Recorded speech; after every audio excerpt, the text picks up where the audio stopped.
आज हम चर्चा करेंगे सूत्र नंबर 1 की साधन पाद के क्रिया योग। क्रिया योग क्या है?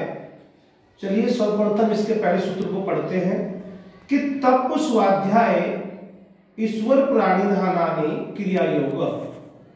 तप का मतलब होता है अनुकूल व प्रतिकूल अवस्थाओं में द्वंद्वों को, परेशानियों को प्रसन्नता पूर्वक सहन करना।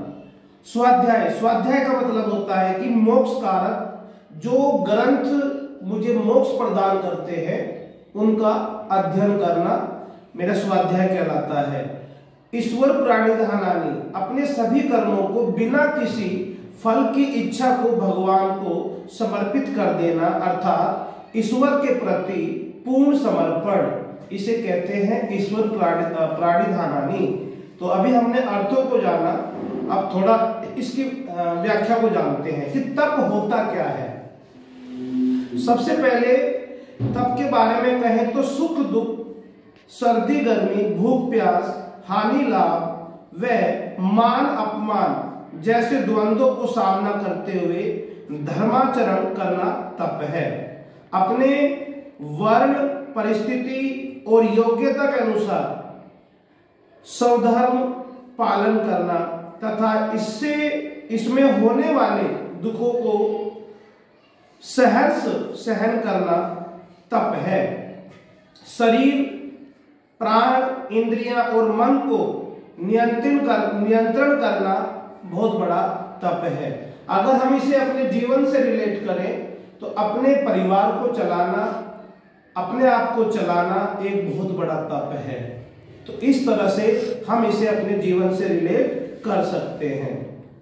अब उसके बाद में तप के बाद आता है स्वाध्याय। स्वाध्याय क्या होता है? स्वाध्याय अगर हम समझे तो ये कह सकते हैं कि अपने आप को जानना स्वाध्याय है। अगर हम अपने आप को जानने में सक्षम हैं तो इसे हम स्वाध्याय कहेंगे। आत्म अनुसंधान, शास्त्र, आध्यात्मिक साहित्य पढ़ना, प्रवचन सुनना, उन पर मनन करना तथा अपने अंदर जाना, अपने आप को जानना और स्वाध्याय के सच्चे ज्ञान की प्राप्ति होती है। जब हम अपने आप को जानते हैं, अपने बारे में सीखते हैं, पढ़ते हैं तो हमें एक सच्चे ज्ञान की प्राप्ति होती है, हम इसे स्वाध्याय कहते हैं।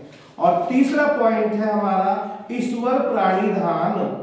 ईश्वर प्राणिधान क्या होता है कि उस परम सत्ता के प्रति पूरी तरह से समर्पित होना, रोम रोम में दिव्य शक्ति का अनुभव करना ईश्वर प्राणिधान कहलाता है।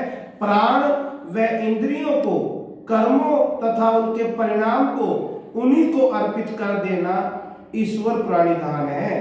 ऐसा करने से मेरा मन निर्विकार होता है, उसमें कोई विकार, कोई कह सकते हैं कोई कमी नहीं रहती और उस सत्ता के प्रति श्रद्धा, निष्ठा व समर्पण का भाव आ जाता है जो ध्यान में जाने के लिए सहायक है। जब हम अपने अहम को मिटाकर अपने अस्तित्व को उस परम चेतना स्वरूप आत्मा के प्रति समर्पित करते हैं तो ध्यान की गहराई में उतरना आसान हो जाता है।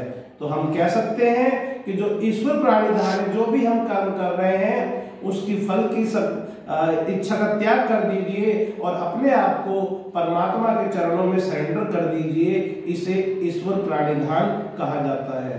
आशा करता हूं आपको ये वीडियो अच्छी लगेगी, पसंद आएगी। आप मेरे चैनल को सब्सक्राइब करें, लाइक करें और शेयर करना ना भूलें। Thank you.